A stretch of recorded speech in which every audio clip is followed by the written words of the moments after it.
नमस्कार साथियों, happy to help you skill development channel में आपका एक बार फिर से स्वागत है।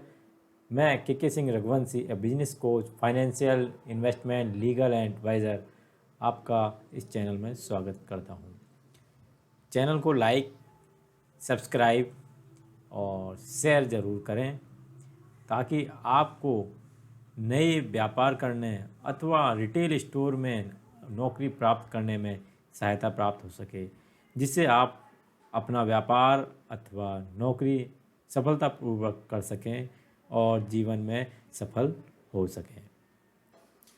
यह सेशन का क्लास 9, 10, 11, 12 रिटेल मैनेजमेंट के साथ साथ रिटेल में डिप्लोमा अथवा रिटेल के अंदर रिटेल मैनेजमेंट का कोर्स करने वालों के लिए सहायक होगा।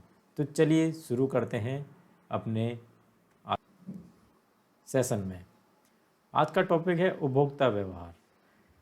देखिए, आप अगर कोई अपना बिजनेस करना चाहें, देखिए दर्शकों और छात्रों, यदि आप अपना बिजनेस करना चाहते हैं तो आपको उपभोक्ताओं के साथ व्यापार करना पड़ेगा। ऐसे ग्राहकों के साथ व्यापार करना पड़ेगा जो उस उत्पाद के उपयोग करता है। यदि आप किसी रिटेल स्टोर में जॉब भी करते हैं तो भी आपको उपभोक्ताओं ग्राहकों के साथ में डील करना पड़ता है। तो आज हम सीखेंगे कि उपभोक्ता व्यवहार किस तरह से हम नाप सकते हैं, किस तरह से हम पता लगा सकते हैं कि किस प्रकार के ग्राहक को, किस प्रकार के उपभोक्ता को हम अपने प्रोडक्ट के प्रति, अपने स्टोर के प्रति आकर्षित करके उसको माल बेच सकते हैं। रिटेल के अंदर वर्तमान समय में रिटेलिंग क्षेत्र के लिए रिटेलिंग में किए गए अनुसंधान और उपभोक्ताओं के व्यवहार के बारे में जानकारी द्वारा पता चलता है कि ग्राहक आज के समय में अधिक से अधिक ताकतवर हो गया है। उपभोक्ताओं के व्यवहार को हम इस प्रकार विभाजित कर सकते हैं। पहला, अनैतिक उपभोक्ता व्यवहार अथवा डी शॉपिंग व्यवहार। इसके अंतर्गत उपभोक्ता कुछ चीज़ें खरीदता है, वह वापस कर देता है, जैसे कि साक्षात्कार के लिए ड्रेस खरीदना, उसे साक्षात्कार करने के बाद वापस कर देना। दूसरा, ग्राहक सेवा है। आधुनिक ग्राहक सेवा में परिवर्तन लाना, अधिक से अधिक ग्राहक सेवा उत्पाद के बिक्री के बाद ग्राहक को उपलब्ध कराना। तीसरा, रिटेल वातावरण। रिटेलिंग वातावरण का प्रभाव ग्राहकों पर बहुत ज़्यादा पड़ता है। चौथा,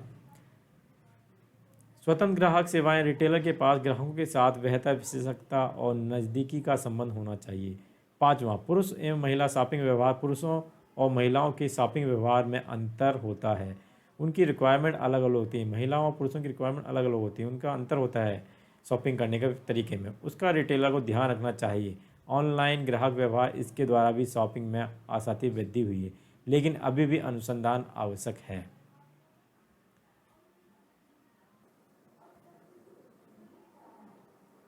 रिटेलर के लिए उपभोक्ता व्यवहार अध्ययन आवश्यक है। इससे लोगों को उपभोक्ता के मानसिकता और उसकी खरीद प्रक्रिया का पता चलता है, जिससे वे अधिक से अधिक आकर्षक स्कीम बनाकर ग्राहकों को आकर्षित कर सकें। दुकानदार द्वारा ग्राहक के खरीद तरीकों को समझना आवश्यक है। पहला, कार्य अनुभव के द्वारा। दूसरा, प्रतियोगिता के द्वारा। तीसरा, ज्ञान। और चौथा, ग्राहक का प्रभाव। इसके द्वारा रिटेलर आसानी से उपभोक्ता के व्यवहार को, उसने के खरीदने की मानसिकता को समझ सकता है। ग्राहक के खरीदने का व्यवहार को हम इस तरह से जान सकते हैं। पहला, जटिल व्यवहार प्रक्रिया। दूसरा, मतभेद कम करना। तीसरा, विविधता की खोज। चौथा, आदत।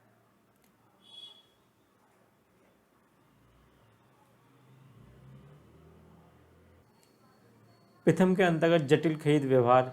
इसमें ग्राहक ब्रांड खरीदने में ज़्यादा से ज़्यादा सोच विचार करता है। व्यक्ति उत्पाद के प्रति विश्वास विकसित करता है और अच्छी तरह से सोच समझकर उत्पाद को खरीदता है। उदाहरण के लिए लीजिए, कोई व्यक्ति अगर मोटरसाइकिल खरीदना चाहता है तो उसके बारे में वह संपूर्ण तरीके से जानकारी कर लेता है कि कौन सी मोटर की साइकिल उसके लिए ज़्यादा सही होगी, और उसके पश्चात वह मोटरसाइकिल को खरीदता है। दूसरे के अंतर्गत ग्राहक उत्पाद को खरीदने के पश्चात कुछ उत्पाद के बारे में और अधिक जानकारी प्राप्त करता है तो वह पछतावा महसूस करता है। उदाहरण के लिए, मोटरसाइकिल खरीदी और ख़रीदने के बाद उसे किसी और मोटरसाइकिल के बारे में कुछ अच्छी चीज़ें पता चली तो वो उस मोटरसाइकिल को खरीदने के पास पछताता है। तीसरा, विविधता की खोज। दुकानदार के पास विभिन्न प्रकार के ग्राहक आते हैं जिनकी सोच, आवश्यकता, व्यवहार, संस्कृति अलग होती है। इसलिए रिटेलर को ग्राहक की आवश्यकता को नज़र रखनी चाहिए और ग्राहक की मानसिकता के हिसाब से कीमतों और उत्पाद का प्रदर्शन ग्राहक के सामने करना चाहिए। चौथा, ग्राहक का आदत। कुछ ग्राहक एक ही ब्रांड का उत्पाद उपयोग करते हैं। ऐसे ग्राहक को दुकानदार अच्छी क्वालिटी का उत्पाद कम कीमत पर बताकर अधिक से अधिक मार्जिन प्राप्त कर सकता है। इससे ग्राहक नए उत्पाद की तरफ रुझान करता है और दुकानदार अधिक मुनाफा कमाता है। क्रेडिट आवेदन। क्रेडिट द्वारा देकर ग्राहक की खरीद क्षमता को बढ़ाना एक नया तरीका है ग्राहक की बिक्री तेजी से वृद्धि करने के लिए। क्रेडिट देकर ग्राहक की खरीद क्षमता को बढ़ाना। दुकानदार अपने ग्राहक को क्रेडिट विक्रय को बढ़ा सकता है, लेकिन इसके लिए आवश्यक है कि मजबूत क्रेडिट आवेदक को ही क्रेडिट उपलब्ध कराई जाए, अन्यथा नुकसान का डर भी रहता है। संदिग्ध दाताओं को क्रेडिट उपलब्ध नहीं कराएं। क्रेडिट आवेदन विकसित करना और विकल्प। रिटेलर ग्राहक को क्रेडिट आवेदन फॉर्म भरवा सकते हैं जिस पर व्यक्ति की व्यक्तिगत जानकारी, गारंटर और व्यापार में कार्य करने के बारे में पूछ सकते हैं। इसके अतिरिक्त ग्राहक की क्रेडिट रिपोर्ट प्राप्त कर ग्राहक क्रेडिट देने योग्य है अथवा नहीं की जानकारी प्राप्त कर सकते हैं।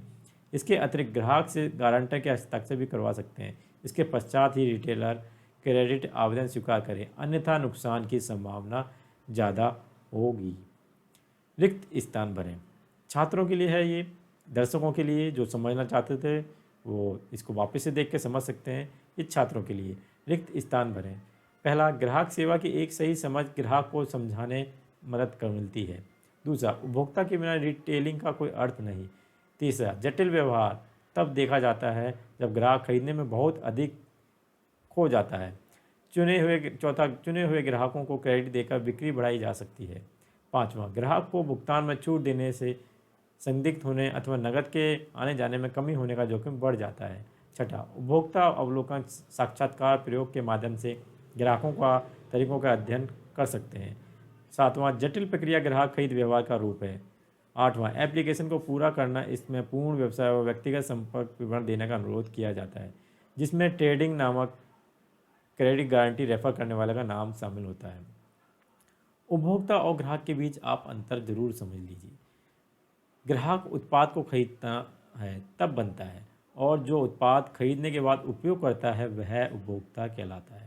आज के प्रश्न हैं, आप इसको पॉज करके वीडियो को प्रश्नों का उत्तर निकाल सकते हैं।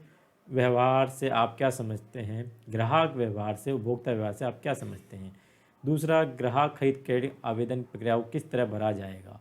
तीसरा, उपभोक्ता खरीद निर्णय को समझने का प्रयास करें।